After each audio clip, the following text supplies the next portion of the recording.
Кече Жогорку Кеңеш министрлер кабинетине сунушталган талапкерлердин курамын жана түзүмүн карашты. Ачуу сын-пикир, мактоолор айтылбай койгон жок. Жыйынтыгында жаңы өкмөттүн курамы колдоо таап, ишке киришмей болушту. Жарлыкка президент Садыр Жапаров кол койду. Алгач жаңы дайындалган аткаруу бийлигинин мүчөлөрү менен тааныштырып өтөлү.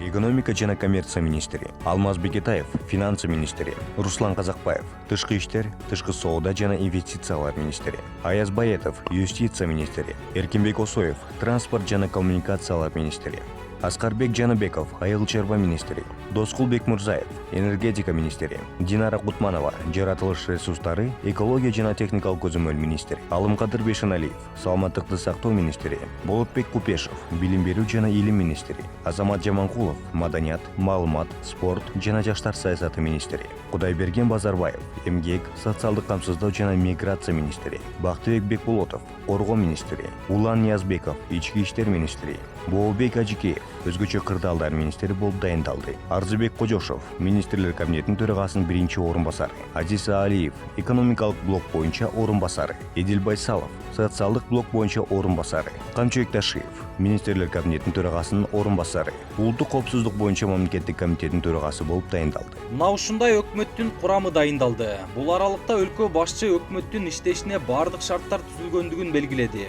Ошону менен катар ал бири-бирибизди сындаган мезгил өттү. Эми мындан ары экономиканы көтөрүүнү колго алышыбыз керек. Ал үчүн ар бир жаран мамлекет үчүн жигердүү иш алып барышы зарыл деген чакырык таштады. Кудай буюрса бул өкмөт туруктуу иштейт деп ишенем. Мүмкүн болушунча узак убакыт иштеш керек деген ойдомун. Анткени эгемендүүлүк алган 30 жыл ичинде 35ке жакын өкмөт алмашып кетти.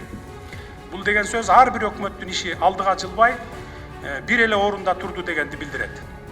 Анткени ар бир өкмөт экономикалык, социалдык программаларын даярдап бүтүп, мына эми иштеп баштайын дегенде алмашып кетип жатышты. Дымактуу пландарды айтып, элдин ишенимине гүл сепкен бул өкмөттүн иш аракети кандай болор экен деген суроо коомчулукта көтөрүлүп жатат. Ал тургай массалык маалымат каражаттарында түзефирлер уюштурулуп, эксперттер талдоо жүргүзүштү. Маселен, быйылкы жылдын бюджети 280 миллиард сом менен жабылса, кийинки жылдын казынасы 400 миллиард сом болорун айтышты. Учурда экономика эңшерилип турган чакта бул реалдуу деген суроо жаралбай койбойт. Албетте, айтылган убадалар жана программалар абдан амбициозный. Бизге эркин экономика керек, эркин ишкердүүлүк керек. Вот ошондо гана коргогондо жана мыйзамдуулукту ушул жаңы келген курам өкмөт мыйзамдуулукту сактаса, эгерде ошо эркин инвестициялар, эркин бизнести коргогондо жана амбициялык пландар ишке ашышы мүмкүн. Бирок анткени менен жаңы шайланган өкмөт бюджетти кантип, кайсы булактар менен толтурарын деле ачык айткан жок. Болгону көмүскө экономиканы жоёбуз деген өңдүү дымак менен кетип жатат. Бул дегендик ооз көптүргөндүк. Экономиканы эки эсе көтөрүүнү эмнеден көрүп жатышат, анысын билбейбиз дегендер да чыкты. Бүгүн моунчага көтөрөм деп атат. Бирок ошону көтөрүү механизмин ачык айрым элге айта элек. Бирок көтөргөн күндө саясий кырдаалга, элге канчалык деңгээлде таасир этиши мүмкүн? Сөзсүз таасирин этет. Эгер бүгүнкү күндө ошол өзү кыйналып турган элдин үстүнө дагы салыктарды, кошумча салыктарды киргизип, дагы ойдо жок бир алымдарды алып баштаса, тиги жактагы болуп аткан нерселерди карабай туруп, сөзсүз түрдө бул элге кыйынчылык алып келет. Бул учурда министрлер кабинетинин мүчөсү Эдил Байсалов менен Текебаевдин ортосунда талаш тартыш жаралды. Ачуу сындарга чычалай түшкөн Байсалов министрлер кабинетинин иши мындан ары жогорку кеңешке көз каранды болбойт деп айтып алды. Бирок бизде толук ишеним бар. Кайсы гана партиялар өтөт, ошол жерде туруктуу, президенттин саясатын колдогон көпчүлүк түзүлөт. Бизге мурункулардай 90 депутаттын колдоосу кереги жок. Бизге бир 45 55 менен иштейбиз. Ошолор менен катышабыз, ошолор биздин мыйзамдарыбызды кабыл алат. Калганыңыздарды айтып коелук. Ошол жерде жер тепкилесеңер дагы биздин кылыбыз кыйшайбайт. Бизди алаксыта албайсыңар. Бизди биз өнүгүүнүн ичинде иштейбиз. Буга өз кезегинде Текебаев жооп кайтарды. Ишке кирип жаткан өкмөт чуу дегенде эле эрге кыйшак отургандыгын айтып, Акылбек Жапаровдун тузагында каласыңар го дегендей түр калтырды. Бийликтегилердин түбүн кошоматчылар жеткен. Анан азчылыкты укпайбыз, элдин оюн айтканды чындык айткандарды укпайбыз, кылыбыз кыйшайбай, өзүм билем деп кете берем деген сөз ийерге кыйшак отурду дегенди билгизет. Элдин бир бөлүгү бүгүнкү азчылык, эртең ал көпчүлүк болот. Мына акыркы тарыхыбыз эле көргөздү. Кылым кыйшайбайт деген Сооронбай каякта? Кылым кыйшайбайт деген Алмаз каякта? Кылым кыйшайбайт деп сендей болуп Чечен Бакиевдин адамдар айткан. Алар каякта? Эл менен эсептешиш керек. Чындыкты эске алыш керек деп кызматташууга даяр туруш керек. Мен 40 депутат менен 40 депутаттын артында 3 миллион калк болот. Мына ушул эфирди көргөн айрым саясатчылар көп нерсенин башы кылтыйып чыгып калды дешүүдө. Дегенибиз шайланып келе жаткан парламент менен өкмөттүн тагдыры кандай болору билинип калды дешүүдө.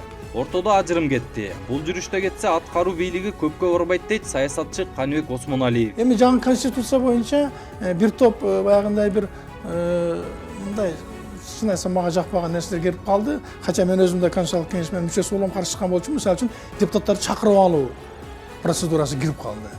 А бул уже саясат. Бул уже рычаг. Кече, видимо, Эдил Байсалов ошолорду эске алды. Анан кийин 56 эле депутат менен биз иштейбиз дебеди. Мен анысын мондай түшүндүм. Чынында эле баягы кемтигинде да бар, кертинде да бар дегендей, парламент өзү абалы кандай болуп атат азыр. Жалаң сабатсыздар көп келип атат да. Сабатсыздар көп келип атат. Эдил Байсалов эгерде ошол 90 депутаттын ичинен 50-60 сабаттуу депутаттар келсе, ошолор менен иштейбиз десе, мен ынанат элем. Анан биз өзүгө караштуу хоп майли деген депутаттар менен иштейбиз десе, анда бул өкмөт узакка жашабайт. Ал эми серепчи Жылызбек Турганов болсо өкмөттүн жаңы курамына анчалык ичи чыкпай жатканын айтат. Баягы эле 30 жыл бою бийлик башында жүргөн адамдар келип калды. Биз иллюстрацияны талап кылганбыз. Негедир андай болгон жок. Эми айла жок дегендей таризде мындайча оюн билдирди. Анан эми кандай жетектеп кетет?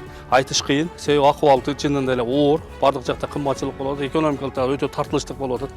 Ошондуктан бул кылып кетет дегенден мен кандайдыр бир күмөнүм бар, бирок ишеним да бар да. Балким тартып кетеби деген ой, үмүт менен жашап аткан, үмүт болушу мүмкүн деп ойлойм да. Бирок кандай болгон күндө да президент Садыр Жапаров жаңы конституция боюнча барына өзү жооптуу экенин айтып жатат. Өкмөттүн ишин жеке көзөмөлүнө алып тескей турганын билдирип, коюлган пландар аткарылбаса, анда министрлерге катуу чаралар көрүлөрүн да эскертүүдө.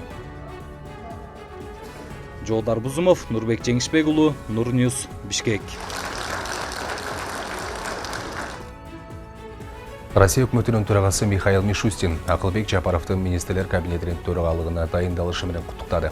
Бул туурасында өкмөттүн маалымат кызматынан кабарлашты. Ал Россия жана Кыргызстанды достук, өнөктөштүк жана союздук мамилелер бириктирип турарын айткан. Өкмөттүк линия боюнча биргелешкен активдүү иштер практикалык кооперацияны мындан ары чыңдоого, жаңы өз ара пайдалуу демилгелерди илгерилетүүгө өбөлгө түзөт деп ишенем деген Мишустин.